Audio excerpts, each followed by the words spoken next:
Think like a monk, train your mind for peace and purpose every day. Full audiobook, Part 7. The Mind, the Charioteer's Dilemma. When the five senses and the mind are stilled, when the reasoning intellect rests in silence, then begins the highest path.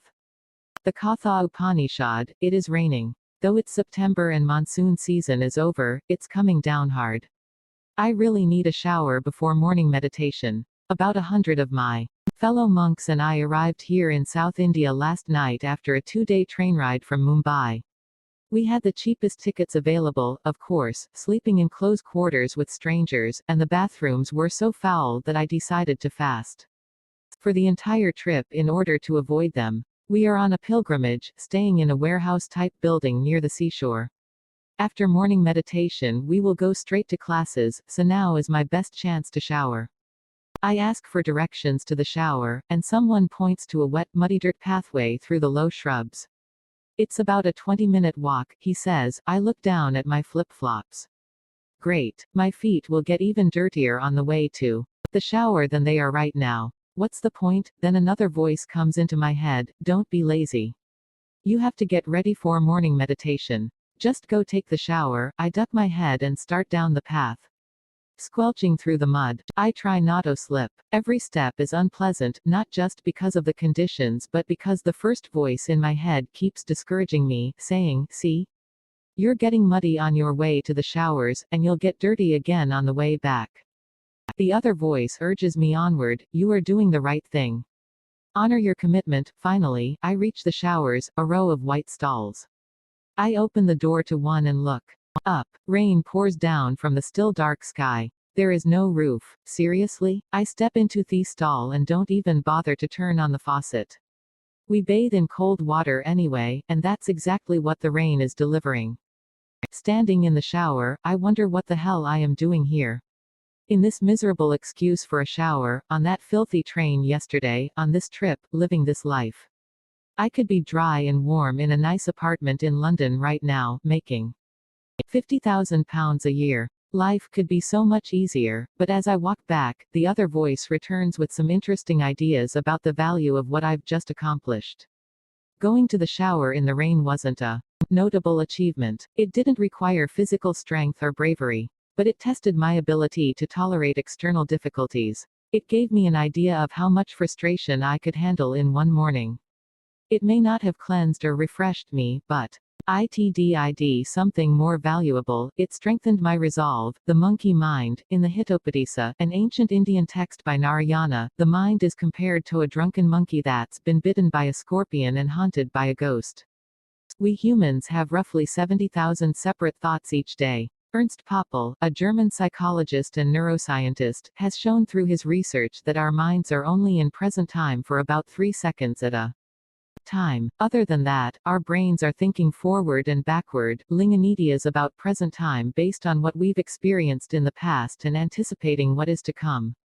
As Lisa Feldman Barrett, author of How Emotions Are Made, describes it on a podcast, most of the time, your brain is not reacting to events in the world, it's predicting, constantly guessing what's going to happen next. The Samyutta Nikaya describes each thought as a branch, and our minds as monkeys, swinging from one branch to the next, often aimlessly. This almost sounds like fun, but, as we all know, it is anything but. Usually those thoughts are fears, concerns, negativity, and stress. What will happen this week? At work? What should I eat for dinner? Have I saved enough for a holiday this year? Why is my date 20 minutes late? Why am I here? These are all genuine questions that deserve answers, but none of them will be resolved while we swing from branch to branch, thought to thought. This is the jungle of the untrained mind. The Dhammapada is a collection of verses probably collected by Buddha's disciples. In it, the Buddha says, as irrigators lead water where they want, as archers make their arrows straight, as carpenters carve wood, the wise shape their minds. True growth requires understanding the mind. It is the LTER, judge, and director of all our experiences, but, as evidenced by the connect I felt on my shower adventure, we are not always of one mind. The more we can evaluate, understand, train, and strengthen our relationship with the mind, the more Successfully, we navigate our lives and overcome challenges. This battle in our mind is waged over the smallest daily choices. Do I have to get up right now? And the biggest, should I end this relationship? All of us face such battles every single day. A senior monk once told me an old Cherokee story about these dilemmas which all of us agonize over. An elder tells his grandson, every choice in life is a battle between two wolves inside us. One represents anger, envy, greed, fear, lies, insecurity, and ego. The other represents peace, love, compassion, kindness, humility, and positivity. They are competing for supremacy. Which wolf wins? The grandson asks. The one you feed, the elder replies. But how do we feed them? I asked my teacher, the monk said, by what we read and hear. By who we spend time with. By what we do with our time. By where we focus our energy and attention. The Bhagavad Gita states, for him who has conquered the mind, the mind is the best of friends, but for one who has failed to do so, his very mind will bait a greatest enemy. The word enemy may seem too strong to describe the voice of dissent in your head, but the definition rings true. An enemy, according to the Oxford English Dictionary, is a person who is actively opposed or hostile to someone or something, and a thing that harms or weakens something. Sometimes our own minds work against us. They convince us to do something, then make us feel guilty or bad about it, often because it's gone against our values or morals. A pair of researchers from Princeton University and the University of Waterloo have shown that the weight of a bad decision isn't just metaphorical. They asked study participants to remember a time they'd done something unethical, then asked them to rate their perception of their body weight. People who'd been asked to recall an unethical action said they felt physically heavier than those who'd been asked to recall a neutral memory. Other times we want to focus on something, a project at work, an artistic endeavor, a home repair, a new hobby, and our minds just won't let us get around to it.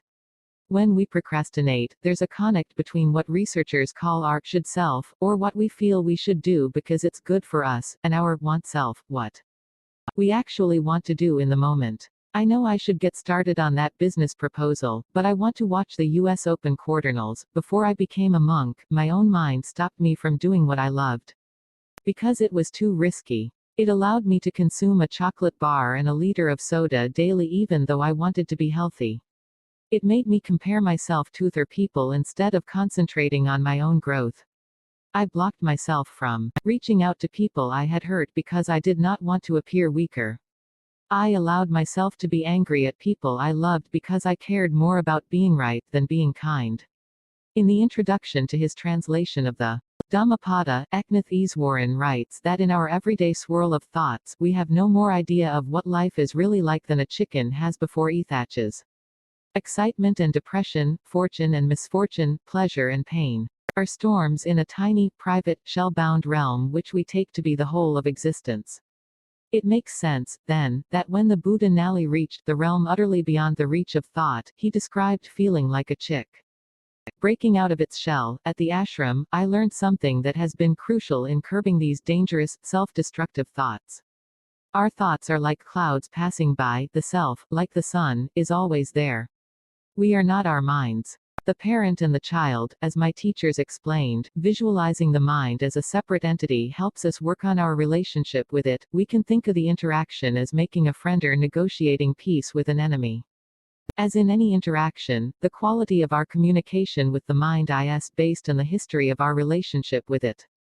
Are we hot-headed combatants or stubborn and unwilling to engage? Do we have the same arguments over and over again, or do we listen and compromise? Most of us don't know the history of this internal relationship because we've never taken the time to react on it. The monkey mind is a child and the monk mind is an adult.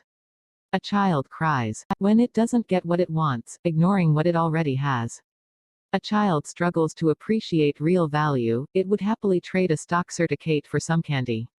When something challenges us in some way, the childlike mind reacts immediately. Maybe you feel insulted and make a sour face, or you start defending yourself.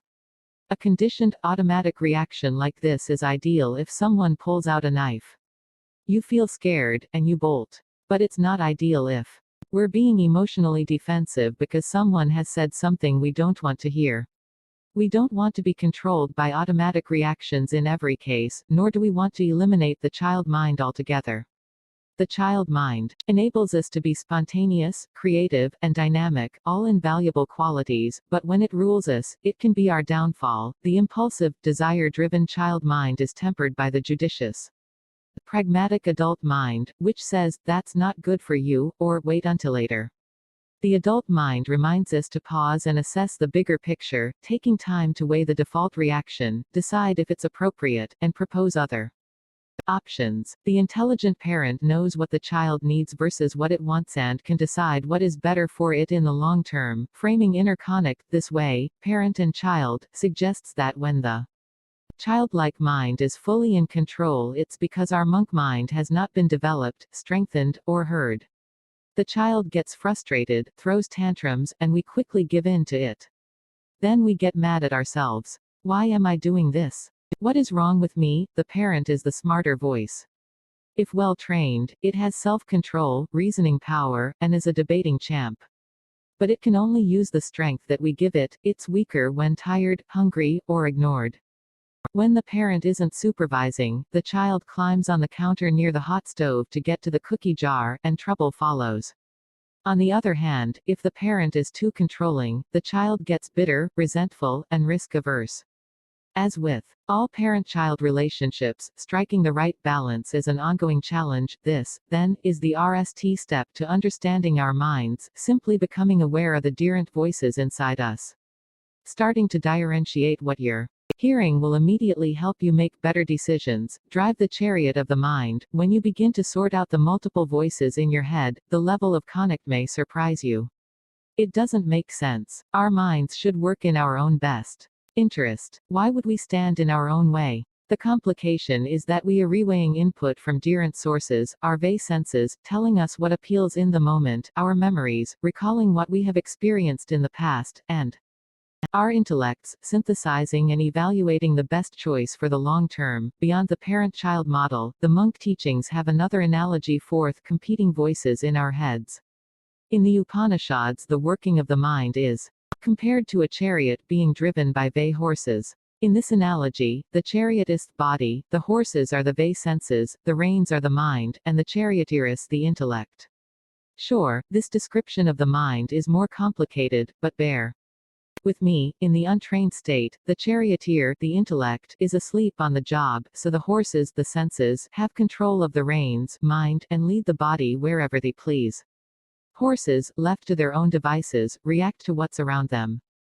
They see a tasty-looking shrub, they bend to eat it. Something startles them, they spook. In the same way, our senses are activated in the moment by food, money, sex, power, influence, etc. If the horses are in control, the chariot veers the road in the direction of temporary pleasure and instant gratification. In the trained state, the charioteer, the intellect, is awake, aware, and attentive, not allowing the horses to lead the way. The charioteer uses the reins of the mind to carefully steer the chariot along the correct route, master the senses, think about those unruly horses, harnessed to the chariot of a lazy driver, snorting and tossing their heads impatiently. Remember that they represent thieves' senses, always our RST point of contact with the external. The senses are responsible for our desires and attachments, and they pull us in the direction of impulsivity, passion, and pleasure, destabilizing the mind. Monks calm the senses in order to calm the mind. As Pema Chodron says, "You are the sky, everything else, it's just the weather." Shaolin monks are a wonderful example of how we can train our minds to subdue the senses. Note, I never lived or trained as a Shaolin monk, although I might want to try. The Shaolin Temple in China dates back more than 100 years, and Shaolin monks regularly demonstrate the impossible. They balance on the blade of a sword, break bricks with their heads, and lie on beds of nails and blades without apparent hurt or injury. It seems like magic, but the Shaolin monks actually push their limits through rigorous physical and mental regimes. Children may begin study at the Shaolin monastery as early as age 3. They spend long days in training and meditation. Through breathing techniques and Qigong, an ancient healing technique, the monks develop the ability to accomplish superhuman feats of strength and to endure uncomfortable situations, from attack to injury. By cultivating their inner calm, they can ward off mental, physical, and emotional stress. It's not only the Shaolin monks who've demonstrated incredible sensory control. Researchers took a different group of monks, along with people who'd never meditated, and secured a thermal stimulator to their wrists, a device designed to induce pain through intense heat. The plate warms slowly, then stays at maximum heat for 10 seconds before cooling. During the experiment, as soon as the plate began to heat, the pain matrix in the non-monks' brains started ring like crazy, as if the plate were already at maximum heat. Researchers call this anticipatory anxiety, and the monks showed none of it. Instead, as the plate heated, their brain activity remained pretty much the same. When the plate reached full heat, activity in the monks' brains spiked, but only in areas that registered the physical sensations of pain. You see, for most of us, pain is a twofold sensation. We feel some of it physically and some of it emotionally. Fourth monks, the heat was painful, but they didn't assign negative feelings to the experience. They felt no emotional pain. Their brains also recovered from the physical pain faster than the non-meditators. This is a remarkable level of sensory control, more than most of us are committed to developing. But do think about your senses as paths to the mind. Most of our lives are governed by what we see, hear, smell, touch, and taste. If you smell your favorite dessert, you want to eat it. If you see photo of a beach, you start daydreaming about vacation. You hear a certain phrase and ash to the person who used to say it all the time. The monkey mind is reactive, but the monk mind is proactive. Let's say that whenever you go on YouTube to watch one video, you end up going down a rabbit hole. You drift from a cute animal video to a shark attack compilation, and before you know it, you're watching Sean Evans eating hot sauce with a celebrity guest. Senses recklessly transport our minds away from where we want them to be.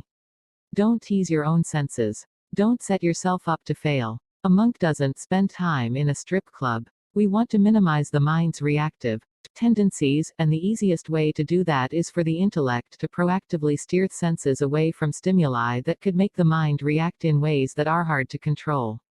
It's up to the intellect to know when you're vulnerable and to tighten the reins, just as a charioteer does when going through a field of tasty grass. Any sensory input can trigger emotions, a tempting or upsetting or sad reminder that lures those wild horses off the charioteer's chosen path.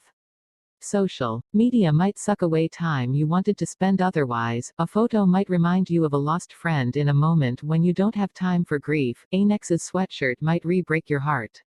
Within reason, I recommend removing unwanted sensory triggers from your home, or deleting the apps. As you do, visualize yourself removing them from your mind. You can do the same thing when you hit an unwanted mental trigger, a word that you used to hear from a parent, a song from your past. Visualize yourself removing that from your life as you would a physical object.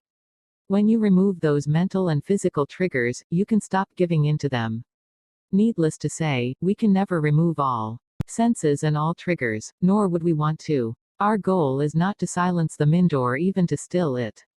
We want to grow out the meaning of a thought. That's what helps us let go. But temporarily, while we're strengthening our relationship with our minds, we can take steps to avoid triggering places and people by adjusting what we see, listen to, read, absorb. From a monk's perspective, the greatest power is self-control, to train the mind and energy to focus on your dharma. Ideally, you can navigate anything that seems tough, challenging, or fun with the same balance and equanimity, without being too excited in pleasure or too depressed by pain. Ordinarily, our brains turn down the volume on repeated input, but when we train our minds, we build the ability to focus on what we want regardless of distractions. Meditation is an important tool that allows us to regulate sensory input, but we can also train the mind by building the relationship between the child and the adult mind. When a parent says, "Clean your room," and the child doesn't, that's like your monk mind saying, "Change your course," and the monkey mind saying, "No thanks, I'd rather listen to loud music on my headphones." If the parent gets angry at the child and says, "I told you to clean your room. Why haven't you done it yet?" the child retreats further. Eventually, the child may follow orders, but the exchange hasn't built a connection or a dialogue. The more a frustrated parent and petulant child do battle, the more alienated from each other they feel. When you are ghting an internal battle, your monkey Mind is an adversary. View it as a collaborator, and you can move from battle to bond, from rejected enemy to trusted friend. A bond has its own challenges, there can still be disagreement, but at least all parties want the same outcome. In order to reach such a collaboration, our intellect must pay closer attention to the automatic, reactive patterns of the mind, otherwise known as the subconscious, the stubborn subconscious. The mind already has certain instinctive patterns that we never consciously chose. Imagine you have an alarm on your phone set to ring at the same time every morning. It's an excellent system until a national holiday comes along and the alarm goes anyway. That alarm is like our subconscious. It's already been programmed and defaults to the same thoughts and actions day after day. We'll live much of our lives following the same path we've always taken, for better or worse, and these thoughts and behaviors will never change unless we actively reprogram ourselves. Joshua Bell, a world-famous violinist, decided to busk outside a DC subway station during the morning rush hour. Playing on a rare and precious instrument, he opened up his case for donations and performed some of the most difficult pieces ever written for the violin. In about 40 minutes, barely anyone stopped to listen or donate. He made about $30. 3 days before the subway performance, he had played the same violin at Boston Symphony Hall, where the decent seats went for $100. There are many reasons people might not stop to hear a brilliant musician playing, but one of them is certainly that they were on autopilot, powering through the rush hour crowds. How much do we miss when we're in default mode? Insanity is doing the same thing again and again, expecting different results. This quote is often attributed to Einstein, although there's no proof that he ever said it. How many of us do the same thing, year after year, hoping our lives will transform? Thoughts repeat in our minds, reinforcing what we believe about ourselves. Our conscious isn't awake to make edits. The narration playing in your mind is stuck in its beliefs about relationships, money, how you feel about yourself, how you should behave. We all have had the experience of someone saying, "You look amazing today," and our subconscious responding, "I don't look amazing." They're saying that to be nice. When someone says, "You really deserved that," perhaps you say to yourself, "Oh no, I'm not sure I can do it again." These habitual reactions pepper our days. Change begins with the words inside your head. We are going to work on hearing, curating, choosing, and switching our thoughts. Invest in the conscious mind. Just as you are not your mind, you are not your thoughts. Saying to yourself, "I don't deserve love," or "My life sucks," doesn't make it a fact, but these self-defeating thoughts are hard to rewire. All of us have a history of pain, heartbreak, and challenges, whatever they may be. Just because we've been through something and it's safely in the past doesn't mean it's over. On the contrary, it will persist in some form, often in self-defeating thoughts, until it teaches us what we need to change. If you haven't healed your relationship with your parents, you'll keep picking partners who mirror the unresolved issues. If you don't deliberately rewire your mindset, you are destined to repeat and recreate the pain you've already endured. It may sound silly, but the best way to overwrite the voices in your head is to start talking to them. Literally, start talking to yourself every day. Feel free to address yourself with your name and to do it out loud wherever you're comfortable doing so, maybe note in a RST date or a job interview. Sound is powerful, and hearing your own name grabs your attention. If your mind says, "You can't do this," respond by saying to yourself, "You can do it. You have the ability. You have the time." Talking yourself through a project or task enhances focus and concentration. Those who do it function more efficiently. In a series of studies, researchers showed volunteers groups of pictures, then asked them to locate specific items from among those pictured. Half of the subjects were told to repeat the names of the items to themselves out loud as they searched, and the other half were told to stay silent. Those who repeated the items were significantly faster than the silent searchers. The researchers concluded that talking to yourself not only boosts your memory, it also helps you focus. Psychologist Linda Sapadin adds that talking to yourself helps you clarify your thoughts, tend to what's important, and firm up any decisions you're contemplating. Let's consider some ways you can nd a new perspective to shift your mind in a productive way. Reframe. If you're like most other humans, your intellect excels at telling your mind where it goes wrong, but rarely bothers to tell your mind where it goes right.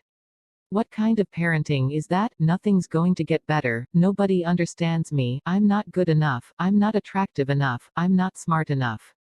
We look for the worst in ourselves and tell ourselves that it will never change. This is the least encouraging approach we could pick. There are 3 routes to happiness, all of them centered on knowledge, learning, progressing, and achieving. Whenever we are growing, we feel happy and free of material yearnings.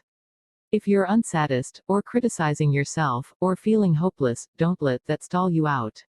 Identify the ways you're making progress, and you will begin to see, feel, and appreciate the value of what you are doing. Reframe your self-criticism in terms of knowledge. When you hear yourself say, I'm bored, I'm slow, I can't do this, respond to yourself, you are working on it. You are improving. This is a reminder to yourself that you are making progress. Build a relationship with that pessimistic child's voice. Your adult voice will get stronger as you read, research, apply, and test. Turn up the volume on. Recognizing what your mind gets right. Rather than amplifying your failures, amplify your progress. If you managed to wake up early 2 days out of 7, encourage yourself as you would a child who was just beginning to make a change. If you accomplished half of what you planned, call it a glass half full. In addition to amplifying our growth, we can use positive direction to reframe unwanted thoughts.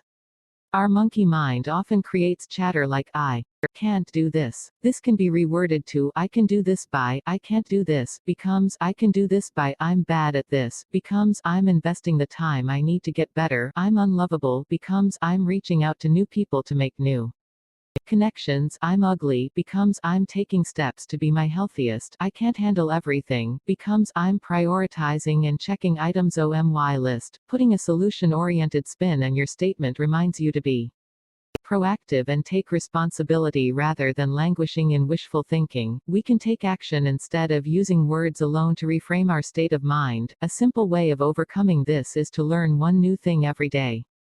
It doesn't have to be big. You don't need to teach yourself how to code or learn quantum mechanics. You could read an article about a person, a city, or a culture, and you'll feel a burst of self-esteem.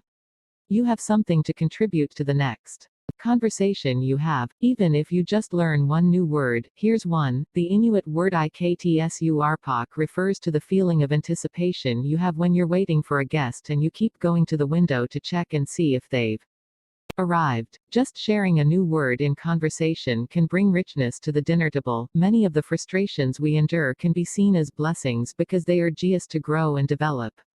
Try putting negative thoughts and circumstances on the perspective continuum. The same way doctors evaluate pain, I ask people to rate an individual concern on a scale of 1 to 10.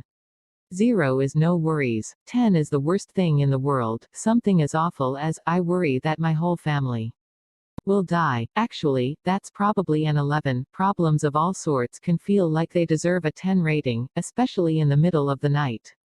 Not getting promoted feels like a 10. Losing a treasured watch, another 10. But if you've ever experienced the pain of losing someone you love, and we all have or will, the scale shifts, your whole perspective shifts. Suddenly, losing your job is not great, but tolerable. The watch is gone, but it was just an object. Your body may be imperfect, but it's given you some great experiences.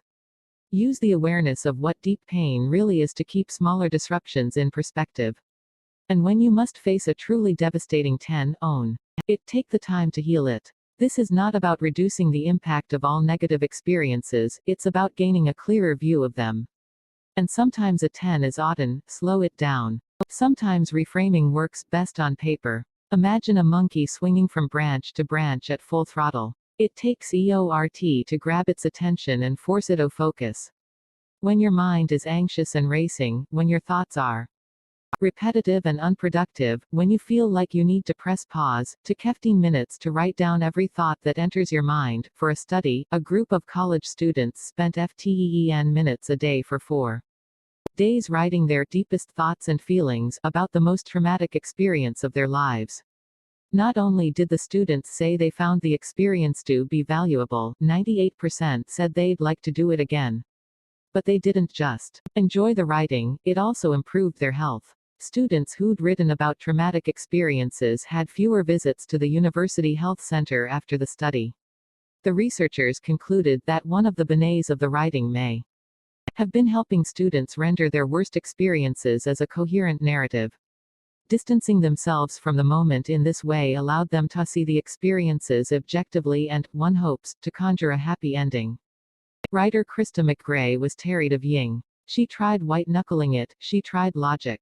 She even tried having a few drinks. But every time she knew she'd have to why, she spent weeks in advance imagining what her kids' lives would be like after she went down in a ERY crash. McGray started blogging about this fear as a means of trying to gain perspective, and it was then she realized she was on track to become her grandmother, who refused to why and missed out on a lot because of it. So McGray started listing everything she wanted to do in her life that would be worth ying for.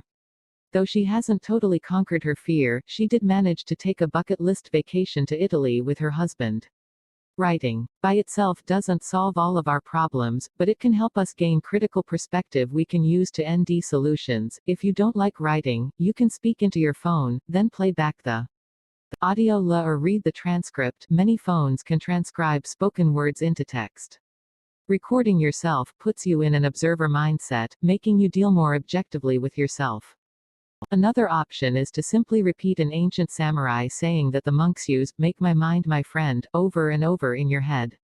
When you repeat a phrase, it quiets the default mode network, the area of the brain associated with mind wandering and thinking about yourself. The monkey will be forced to stop and listen. Find self-compassion. When the anxious monkey mind stops to listen, you can tweak the internal monologue with self-compassion. When anxious thoughts arise, instead of indulging them, we respond with compassion. I know you're worried and upset, and you feel like you can't handle this, but you are strong. You can do it. Remember, it's about observing your feelings without judging them. With my friends at the branding company Shareability, I did an exercise with a small group of teenage girls and their sisters. I asked the girls to write down negative thoughts they had that affected their self-esteem. They wrote down things like, "You are scared, you are worthless, you are unimportant." Then I asked them to read what they'd written to their sisters, as if it were about them. They all refused. It's not very nice. One pointed out that it was normal in her head, but completely different when she spoke it. We say things to ourselves that we would never say to people we love. We all know the golden rule, do unto others as you would have them do unto you. To that I would add, treat yourself with the same love and respect you want to show to others. We are denned by the narrative that we write for ourselves every day. Is it a story of joy, perseverance, love, and kindness, or is it a story of guilt, blame, bitterness, and failure? Find a new vocabulary to match the emotions and feelings that you want to live by. Talk to yourself with love, stay present. It can be hard to know what to tell your monkey mind when it's dwelling on the past or spinning into the future. Father Richard Rohr writes, all spiritual teaching, this is not an oversimplification, is about how to be present to the moment. But the problem is, we're almost always somewhere else, reliving the past or worrying about the future. We all have happy memories that we enjoy revisiting and painful memories that we can't let go. But both nostalgia and remorse can be traps, closing us from new experiences and keeping us locked in the unresolved past and/or the good old days. Just as the past is unchangeable, the future is unknowable. A certain amount of planning is useful and good preparation for the various scenarios ahead, but when these thoughts tip into repetitive anxiety and worry, or unrealistic aspirations, they are no longer productive. Whether it feels like the world's falling down around you or you're just having a bad day at work, the challenges to presence abound. Realistically, you'll never reach a point in your life when you're present 100% of the time. That's not the goal. After all, thinking about good times we've had or valuable lessons we've learned in the past and planning for our future are excellent uses of our mental bandwidth. What we don't want to do is waste time on regret or worry. Practicing presence helps us do as spiritual teacher Ram Dass advised and be here now, when your mind continually returns to thoughts of the past or the future. Look for clues in the present. Is your mind seeking to shield or distract you? Instead of thinking about what mattered in the past or what the future might hold, gently guide your mind back to the moment. Ask yourself questions about right now. What is missing from this moment? What is unpleasant about today? What would I like to change? Ideally, when we talk to ourselves about the present, we look back on the negative and positive elements of the past as the imperfect road that brought us to where we are, a life that we accept, and from which we can still grow. And, ideally, we also think of the future in context of the present, an opportunity to realize the promise of today: nothing owns you. When we talk to ourselves as we would to a loved one, just as when we observe the argument between the child mind and the adult mind, we're creating a distance between ourselves and our own minds in order to see more clearly. We've discussed this approach before. Instead of reacting emotionally, monks gain perspective by stepping out of a situation to become objective observers. In Chapter 3, we talked about stepping away from fear, and we gave this action a name: detachment. The crane stands still in water, ignoring the small fish as they pass by. Her stillness allows her to catch the bigger fish. Detachment is a form of self-control that has innate benes across every form of self-awareness that I talk about in this book, but its origin is always in the mind. The Gita deems detachment as doing the right thing for its own sake, because it needs to be done, without worrying about success or failure. That sounds simple enough, but think about what it takes to do the right thing for its own sake. It means detaching from your self-interest, from being right, from being seen in a certain way, from what you want right now. Detaching means escaping the hold of the senses, of earthly desires, of the material world. You have the perspective of an objective observer. Only by detaching can we truly gain control of the mind. I've remixed some Zen stories, introducing new characters so that they are more relatable. One of them is about a monk who arrives at the entrance to a palace. She's a known holy woman, so she is brought to the king, who asks the monk what she wants. "I would like to sleep in this hotel for the night," says the monk. The king is rather taken aback at this unexpected lack of respect. "This is not a hotel, it is my palace," he says haughtily. The monk asks, "Who owned this place before you?" The king folds his arms across his chest. "My father. I am heir to the throne," he declares. "Is he here now?" "He is not.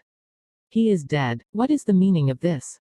"And before your father, who was the owner?" "His father," the king shouts. The monk nods.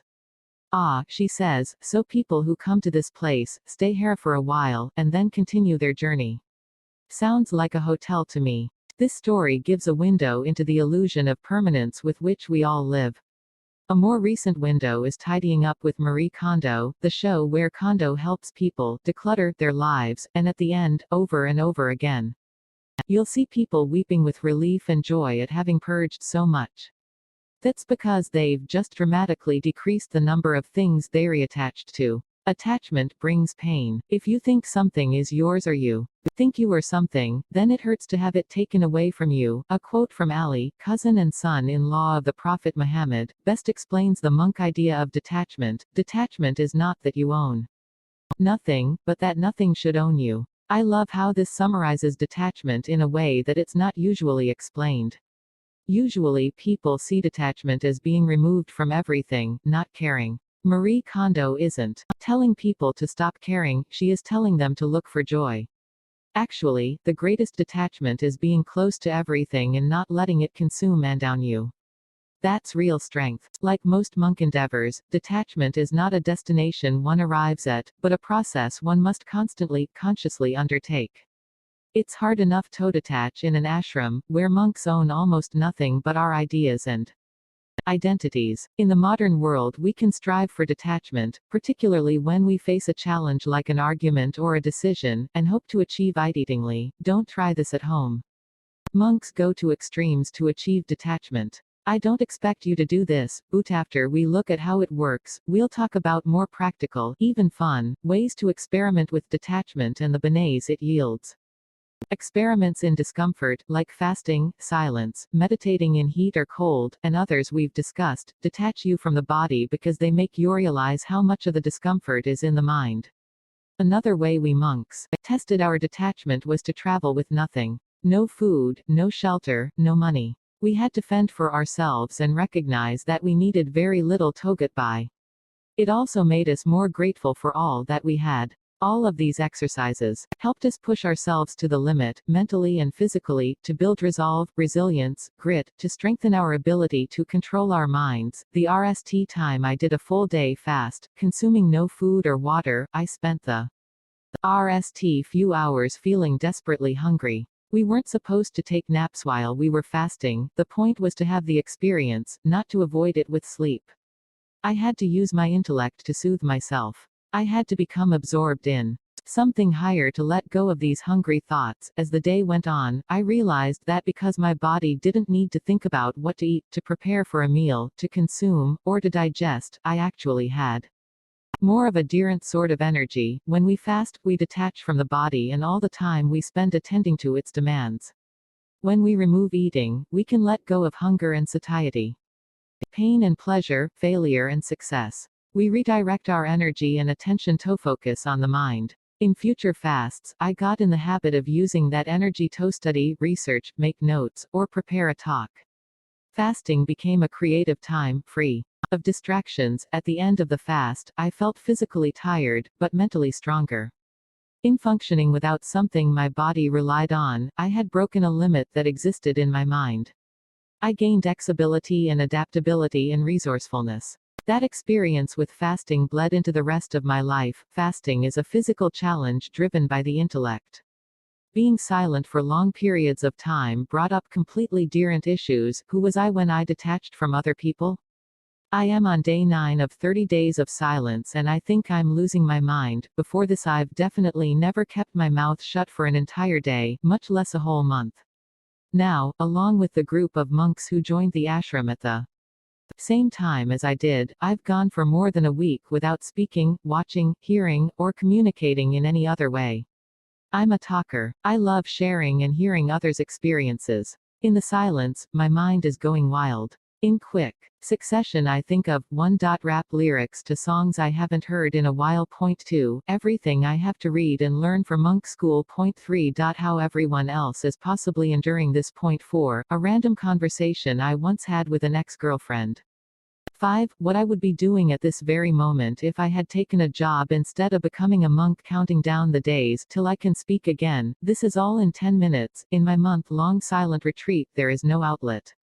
I have no option but to go inward. I must face my monkey mind and start conversations. I ask myself questions. Why do I need to talk? Why can't I just be in my thoughts? What can I find in silence that I can't get anywhere else? When my mind wanders, I return to me questioning. I find, initially, that the silence and stillness help me discover new details in familiar routines.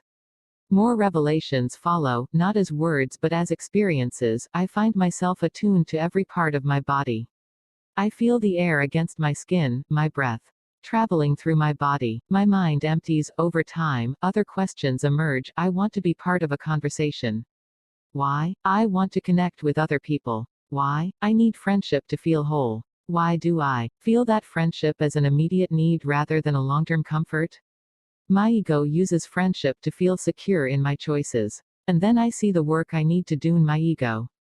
Often, in the emptiness, I repeat to myself, make your mind your friend, and I imagine that my mind and I are at a networking event. It's loud, it's hectic, there's a lot going on, but the only way to build a friendship is to start a conversation. And that's what I do. Fasting and the other austerities that monks practice remind us that we can bear greater hardship than we thought possible, that we can overcome the demands of the senses with self-control and resolve. Regardless of their faith, most monks are celibate, eat a highly restricted diet, and live apart from mainstream society. Then there are the extremes. Jain monk Sri Hansratna Vijayji Maharaj Sahib fasted for 423 days, with a few breaks. Sokushinbutsu is the name for a Japanese style of self-mummification practice where monks would eat a diet of pine needles, tree bark, and resins, then give up food and water while they continued to chant mantras until eventually their bodies petried. You don't have to take vows or eat pine needles to explore your limits. Often all that holds us back from achieving the impossible is the belief that it is impossible. From 1850, when the RST accurately measured circular running tracks were made, until 1954, the record for running a mile never dropped below 4 minutes. Nobody had done it in less, and it was thought that nobody could. Then, in 1954, British Olympian Roger Bannister set out to do it. He ran a mile in 3 minutes 59 seconds and 4 milliseconds minutes, breaking the 4-minute barrier for the RST time. Ever since, runners have been breaking subsequent records at a much quicker pace.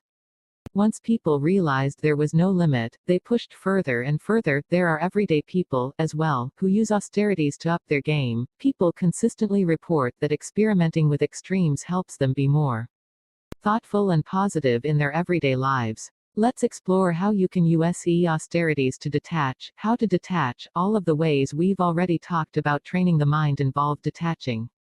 Becoming an objective observer of the competing voices in your head, having new conversations with the conscious mind to reframe thoughts, compassion for yourself, staying in the moment. Instead of reactively doing what we want, we proactively evaluate the situation and do what is right. Think of austerities as a detachment boot camp. Disconnect from the ideas that limit you, open your mind to new possibilities, and, like a soldier training for battle, you will ND that your intellect gets stronger. You'll ND that you're capable of more than you ever imagined. There are innate austerities or challenges you can try: giving up TV or your phone, sweets or alcohol, taking on a physical challenge, abstaining from gossip, complaining, and comparing. The austerity that was most powerful for me was meditating in cold or heat. The only way to escape the cold was to go inward. I had to learn to redirect my attention from the physical discomfort by talking to my mind. I still use this technique at the gym. If I'm doing crunches, I bring awareness to a part of my body that doesn't hurt. I don't recommend this for psychological pain. I'm not a stoic. But the skill of removing yourself from physical pain allows you to tolerate it in a positive sense. When you know the pain has value, you're getting stronger at the gym, you're serving food to children on a very hot day, you are able to push yourself mentally and physically. You can focus on what is important instead of being distracted by your discomfort. We start with awareness. Spot the attachment. When do you experience it? When are you most vulnerable to it? Let's say you want to detach from technology. Do you use it out of boredom, laziness, fear of missing out, loneliness? If you want to stop drinking, look at the frequency and time of day. Are you using it to unwind, to connect, to reward yourself, or to check out? Once you have diagnosed the attachment, the next step is to stop and rethink it. What do you want to add and what do you want to subtract? How much time do you want to dedicate to technology, and in what form? Are there certain apps you want to eliminate entirely, or do you want to limit the time that you spend using your phone? For drinking, you might look at whether you think you need to quit entirely, whether you want to experiment with a dry month to see what you learn about yourself, or whether you want to limit yourself. The third step is to swap in new behavior. There are two general approaches that I recommend. Choose the one that best suits your personality. The monk way is to go all in. If immersion and extremes work best for you, you might commit to eliminating social media entirely for a week or a month. Or you might, as I mentioned above, go on the wagon for a month. If you work better in slow, gradual iterations, make a small change and build on it. In the case of technology, you could limit the amount of time you allow yourself to be online. Or perhaps limit, but don't fully eliminate, certain apps. Decide how you want to spend your newfound time. If you want to minimize your YouTube time, look for another way to ND that: relaxation or decompression. Meditation is my RST go-to. If you're cutting back on social media, do you want to spend the time interacting with friends in real life rather than online? Perhaps, as a project, you could select which of those Instagram photos deserve to go in an album or on your walls. Use your found time to fold same need or to accomplish the projects and to dose that always linger on the back burner. At RST, when we make a change, the mind may rebel. Look for ways to ease the transition. If I want to eat less sugar, reading studies linking sugar to cancer strengthens my intellect and motivates me to persist. At the same time, my wife sets up what I call the worst snack drawer of all time. There is nothing bad in it, no junk food. My senses don't have access to snacks. I also look for natural habits that curb my desire. I notice that after I go to the gym, I eat less sugar. Going to the gym wakes up the charioteer. Realizing that I turn to sugar to increase my energy and improve my mood, I look for other, healthier activities that have a similar EECT. Once the initial pangs of desire abate, you'll begin to feel the benes of detachment. You'll ND new clarity and perspective. You'll feel more control over the monkey mind, but you will also stop trying to control that which you can't control.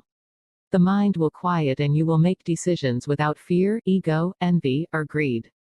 You will feel content and free from illusion. Though life remains imperfect, you accept it as it is and see a clear path ahead. Mind maintenance, detachment doesn't mean we completely ignore our bodies and our minds. The body is a vessel. It contains us, so it's important. We have to take care of it, feed it, keep it healthy, but the vessel is just a carrier. What it carries is the real value, and the mind, as we've talked about, is an important counterbalance to the intellect's control and restraint. Without his chariot, horse, and reins, the charioteer's options are limited. She is slow, or he can't travel far in his own, or she can't pick up a weary traveler and help them on their journey. We do not want to eliminate the voices in our heads or the body that carries them, we just want to steer them in the right direction, but this means the charioteer's work is never done. We wake up with morning breath, smelly, tired. Every morning we accept the need to brush our teeth and shower. We don't judge ourselves for needing to wash up. When we get hungry, we don't say to ourselves, "Oh my God, I'm the worst. Why am I hungry again?" Bring the same patience and understanding when you're low on motivation, unfocused, anxious, or addled and the charioteer is weak. Waking him up is like taking a shower and feeding yourself, an everyday practice. Matthew Ricard, the world's happiest man, told me that we should cultivate inner peace as a skill. If you ruminate on sadness and negativity, he explained, it will reinforce a sense of sadness and negativity. But if you cultivate compassion, joy, and inner freedom, then you build up a kind of resilience, and you can face life with confidence. When I asked him how we cultivate those skills, he said, we train our brains. In the end, it is your mind that translates the outside world into happiness or misery. The good news is that the more practice you have at tuning into your mind, the less effort it takes. Like a muscle that you exercise regularly, the skill grows stronger and more reliable. If we work every day to cleanse our thoughts, gently redirecting the ones that don't serve us, then our minds are pure and calm, ready for growth. We can deal with new challenges before they multiply and become unmanageable. As the Bhagavad Gita advises, cultivate buddhi or your discriminating intelligence to discern true knowledge, and practice wisdom so that you will know the difference between truth and untruth, reality and illusion, your false self and true self, the divine qualities and demonic qualities, knowledge and ignorance, and how true knowledge illuminates and liberates while ignorance veils your wisdom and holds you in bondage. Our ego is often what holds us back from true knowledge, steering the mind toward impulse and impression. Next we will examine how it influences the mind and how we can bring it back down to size.